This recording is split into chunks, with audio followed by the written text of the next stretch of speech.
Bienvenue sur la vidéo de présentation du contre-la-montre individuel masculin des Jeux Olympiques de Paris 2024. Un parcours de 32 km 400 tout plat avec beaucoup de lignes droites, une douzaine de virages à 90 degrés environ et surtout 5 premiers kilomètres avec des roues pas trop praticables avec quelques trous sur la chaussée ainsi que sur les 5 derniers kilomètres.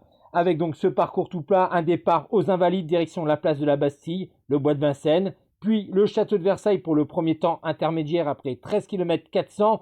On attaque une boucle de 9 km via Nogent-sur-Marne, puis retour sur le château de Versailles pour le deuxième temps intermédiaire au kilomètre 22,3.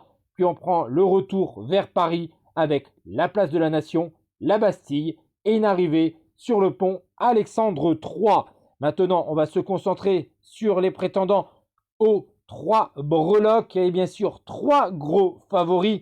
Remco Evenepoel, le Belge champion du monde en 2023, troisième des championnats du monde du contre-la-montre en 2021 et 2022, champion d'Europe en 2019. L'avantage de Remco, il a montré sur le Tour de France qu'il était en excellente condition physique.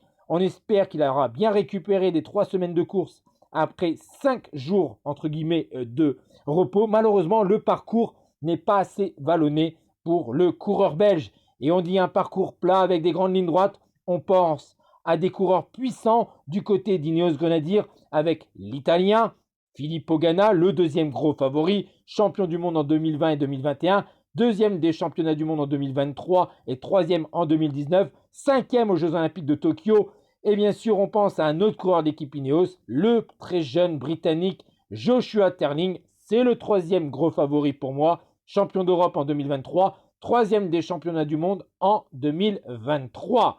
Et il y a aussi beaucoup d'outsiders à noter. Bien sûr, les Américains, qui adorent les Jeux Olympiques. On sait qu'ils savent se transcender sur les Olympiades avec Magnus Sheffield et Brandon McNulty. On pense aussi aux Suisses, Stefan Kung, deuxième des championnats du monde en 2022, troisième des championnats du monde en 2020, champion d'Europe en 2020 et 2021 et surtout quatrième à Tokyo. Il a échoué pour la médaille de bronze pour quelques centièmes.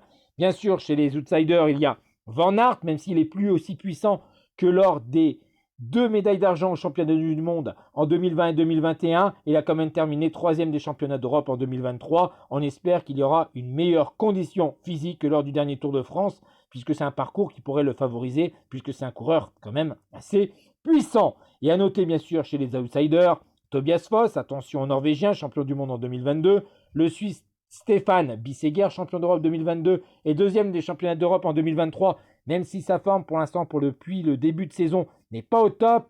Il y a aussi Mikkel Bjerg, le Danois, qui a été multiple champion du monde chez les espoirs, mais il sera plutôt un prétendant au top 10, comme bien sûr le seul représentant français, Kevin Vauquelin, dont l'objectif sera un top 10.